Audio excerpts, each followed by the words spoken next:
देवी भागवत में 108 शक्तिपीठ का उल्लेख है और देवी पुराण में 51 शक्तिपीठ का वर्णन है और देवी गीता में 52 शक्तिपीठ का जिक्र किया गया है। तो और तंत्र चूड़ामणि में 52 शक्तिपीठ का जिक्र किया है।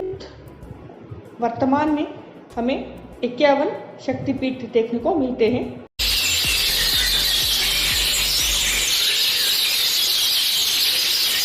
इक्यावन शक्तिपीठ में से कुछ विदेश में भी है। भारत में कुल मिला के 42 शक्तिपीठ है और पाकिस्तान में 1 शक्तिपीठ है, बांग्लादेश में 4 शक्तिपीठ है और श्रीलंका में 1 शक्तिपीठ है, तिब्बत में 1 शक्तिपीठ है और नेपाल में 2 शक्तिपीठ है। तो चलिए जानते हैं शक्तिपीठ किस तरह से बने। तो कहानी की शुरुआत होती है भगवान शिव शंकर और माता आदिशक्ति से। जब सृष्टि की रचना करने की बारी आई तो भगवान शिव जी को अपनी शक्ति को त्यागना पड़ा सृष्टि की रचना करने के लिए। जब सृष्टि की रचना हो गई तब श्री विष्णु जी और ब्रह्मा जी ने निवेदन किया माता आदिशक्ति से कि आप दक्ष की पुत्री बनकर जन्म लीजिए और भगवान शिव शंकर जी से आप विवाह कर लीजिए। तो भगवान विष्णु जी और ब्रह्मा जी के निवेदन पर माता आदिशक्ति ने दक्ष की पुत्री बनकर जन्म लिया। जब माता सती युवावस्था में पहुंच गए तब माता सती ने भगवान शिव शंकर जी से विवाह करने की इच्छा जाहिर की, पर दक्ष जो है वो भगवान शिव शंकर को बिल्कुल तिरस्कार की दृष्टि से देखता था। पर पुत्री के सामने दक्ष ने हार मान ली और भगवान शिव शंकर जी से माता सती का विवाह कर दिया। तो कुछ दिनों पश्चात दक्ष प्रजापति हरिद्वार में विहाशनी नामक एक यज्ञ का आयोजन करता है।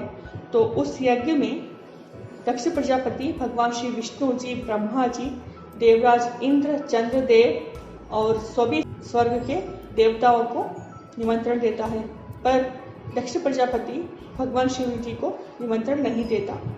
तो इसी बात पर माता सती अपने पिता से पूछूंगी, ये शिव जी से बोलते हैं, पर भगवान शिव जी मना करते हैं और बोलते हैं वहाँ बिल्कुल मत जाना। माता सती नहीं मानते और अपने पिताजी के पास आकर पूछते हैं कि हे पिताजी, आपने सभी लोगों को निमंत्रण दिया पर मेरे पति को आपने निमंत्रण क्यों नहीं दिया। तो इस बात पर दक्ष प्रजापति भगवान शिव जी का बहुत ही निंदा करता है, बहुत ही अपमानजनक बातें सुनाता है माता सती को। तो माता सती को ये लगता है कि मैंने अपने पति के मना करने के बाद भी यहाँ पर आई और मैंने अपने पति की निंदा सुनी, तो मैं जीवित रहने की बिल्कुल भी लायक नहीं हूँ। ये बोलकर सामने जो यज्ञ अग्निकुंड थी उसी अग्निकुंड में कूद जाते हैं और अपनी प्राण की आहुति दे देते हैं, सती बन जाते हैं माता सती। ये सब देखने के बाद भगवान शिव जी को बहुत ही क्रोध आता है। तो भगवान शिव जी अपना तीसरा नेत्र खोल देते हैं। तो शिव जी क्रोध में आकर अपनी जटा को खींचकर फेंक देते हैं धरती पर। तो उसी जटा से वीरभद्रेश्वर भगवान का प्रकट होता है। तो वीरभद्रेश्वर भगवान यज्ञ कुंड के पास आकर सभी देवगणों को शिक्षित करते हैं। तो उसके बाद देवगण सब भाग जाते हैं। तो दक्ष प्रजापति का शिरच्छेद कर देते हैं भगवान श्री वीरभद्रेश्वर जी। उसके बाद भगवान शिव जी आकर माता सती का शरीर लेकर तांडव करने लगते हैं, यहाँ वहाँ घूमने लगते हैं।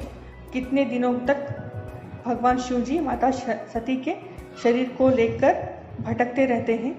तो ये सब देखकर भगवान विष्णु जी शिव जी को शांत करने के लिए अपना सुदर्शन चक्र छोड़कर माता सती के शरीर के टुकड़े टुकड़े कर देते हैं। सती के शरीर के अंग पड़े और उनके वस्त्र पड़े और जहाँ जहाँ उनके आभूषण पड़े वहाँ वहाँ शक्तिपीठों का उगम हुआ है।